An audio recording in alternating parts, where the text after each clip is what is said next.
the rules,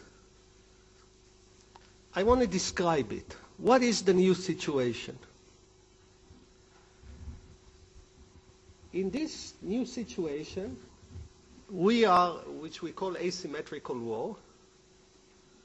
There are two features of traditional war that have been erased. One is uniforms.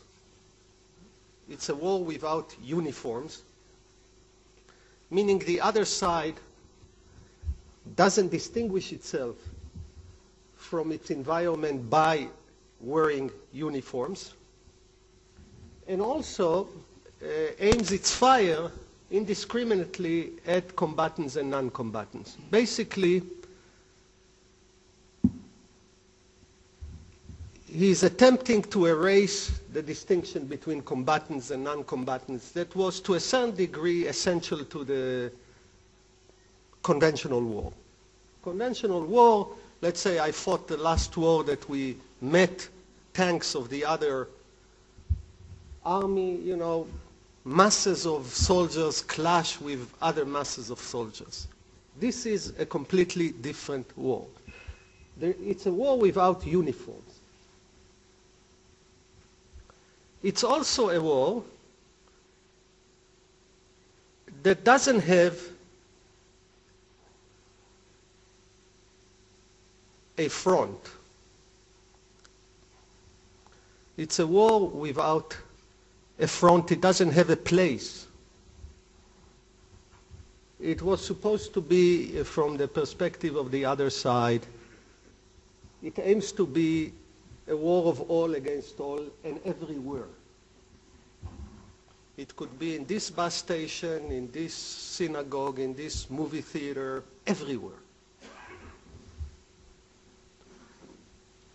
Direction you want. I'm trying to be honest with what I saw and my own principles and the way I navigate myself in this struggle. Are usually clashes where small forces are engaged in battles with other small forces. This is because the other side, naturally, wants to force a condition on you of battles where you wouldn't be able to apply your superior force in the battlefield. Now, what does it mean ethically or educationally? It means the following thing, and I'll come back to it because it's a very important issue, educationally. It means that unlike the other wars where usually moral decisions are made by 20 people, let's say if the British decided to bomb Dresden or the Americans decided to, throw a nuclear device or bomb on Hiroshima and Nagasaki, it's a decision of 20 people, 15 people, something like that, not more. But in this type of war that we are engaging, the moral weight falls on very low-level officers or even sergeant. They have to decide what to do because you don't have masses of battalions clashing with masses of battalions on the other side. It is a micro war. That means that all the principles we're talking about have to be internalized not by the matkal, not by 20 officers and some politicians, but basically you might say every soldier in the field. This is very difficult. The clause in the document which is purity of arms. The first principle is what we call the principle of necessity. By the way, in many ways I'm following Walzer and what you read in Walzer, but applying it to our condition. The principle of necessity says the following. It says that force should be applied only necessary to the mission. It's very simple, it's basic. If there is a wanted person in a certain home, and for that you have to explode the door, or you have to even sometimes explode a wall, that doesn't mean that in the way you can break the TV. Because there is no connection between breaking the TV and your mission. You have to apply force only for the purpose of the mission. By the way, here is a place where this doesn't happen in life many times, where actually there is a continuum between professionalism and morality. A professional army, an efficient army, uses its firepower for the mission. But there is one problem strategically with the principle of necessity that I'm struggling with, and I think we all have to struggle in asymmetrical war. Usually the principle of necessity is, in a conventional war, you know at a moment where you are engaged in what we call overkill. Because you know when the other side is being, when victories could be declared. It's never clear, but you have more clarity. When the other side is an institution, it's an army confront of you, you know when this army is defeated. Right? So I know, for example, in the first Gulf War, when the American pilots, helicopter pilots, got a mission to bomb withdrawing Iraqi forces from Kuwait towards Baghdad, at a certain point they told their own commanders, this is not war, this is just hunting. This army is gone. Now, in our case, with asymmetrical war, you ask yourself the following question. When is victory declared? It's a tough question. For example, if you look at our operation in Gaza, at the war in Gaza, you might say two things. First of all, we have applied too much force for the purpose of deterrence. We could have got deterrence maybe after 4 days, but we have applied too little force for the purpose of dismantling the Hamas. What is the... And basically what we're saying is the following. To define the mission is not only a professional necessity, it's a moral necessity, because only then you can apply the principle of necessity. I'm saying this is a particular problem. It says that a soldier should aim his weapon only towards the combatants, only towards those who put a threat or pose a threat to him or to Israeli civilians. Right?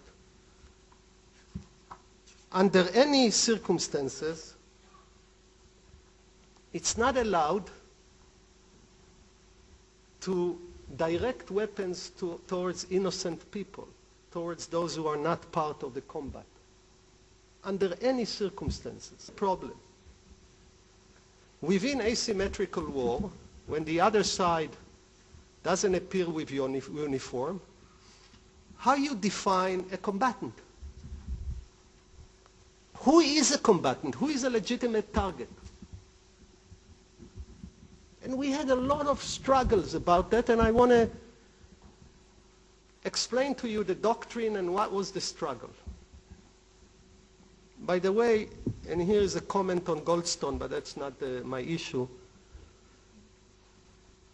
Israel doesn't aim, I don't know of an order or a strategy of aiming to kill civilian or non-combatant people as a means of war. I don't know of such a thing. It could happen, by the way, that soldiers do it.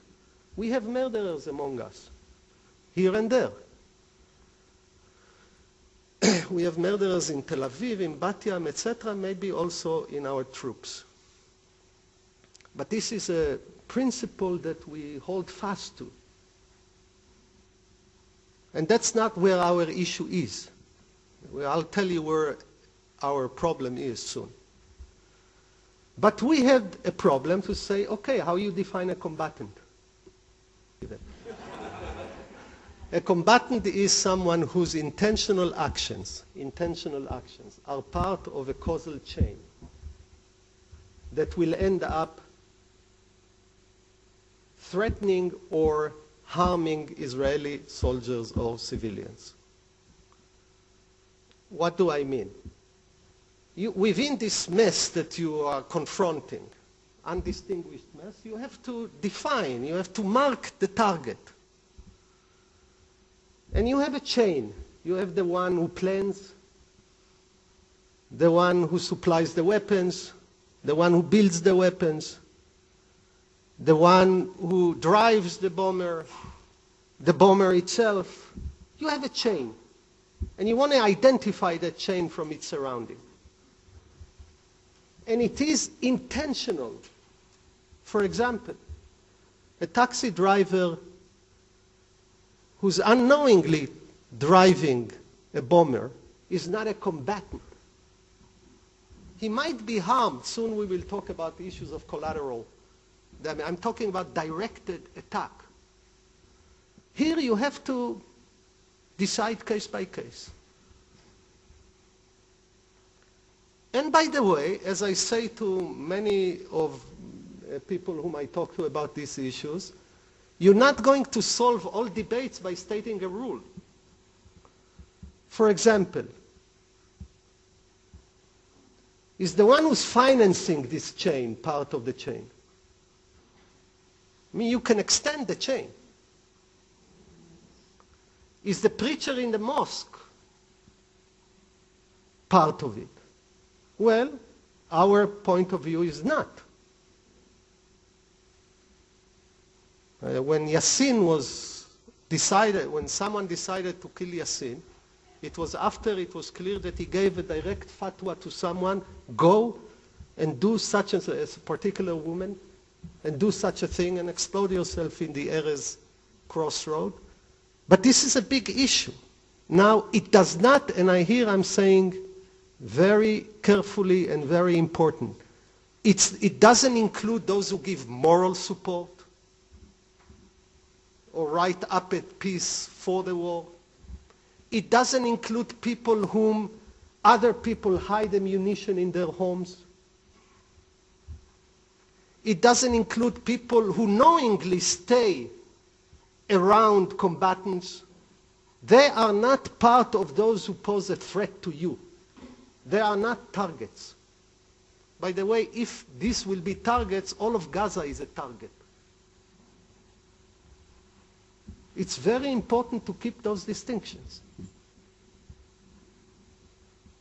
What is the third principle? It applies to the question, the following question. What do you do in situations where you are already within, you have answered the principle of necessity, you have answered the principle of distinction, you're targeting your fire to a legitimate target, but you know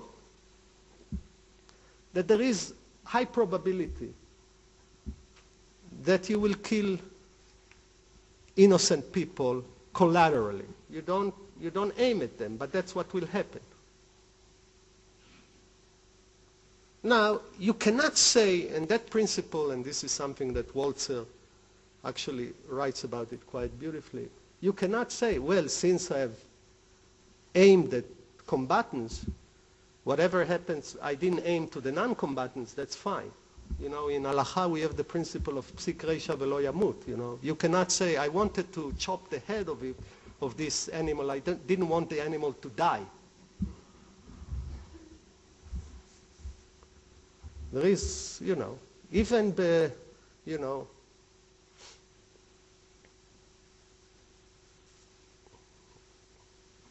this is an important principle. So for that, what do you do then? And here you have to apply two principles. One is that you have to try to do as much as you can to avoid harming those civilians. For example, you will have to pick up the proper ammunition. It's not enough that you say, well, I don't intend.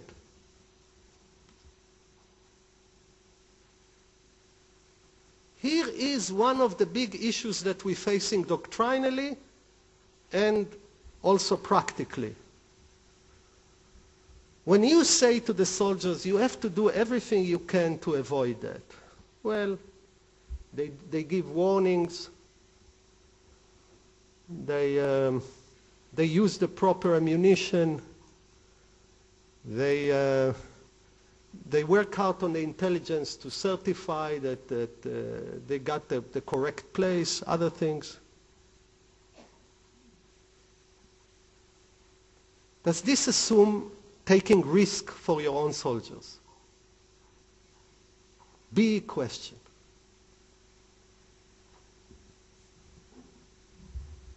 And this is a question that comes up again and again and again. I'm being asked about it a lot. And I'm troubled by it. I'm engaged in a debate on these issues with Asa Kasher and others.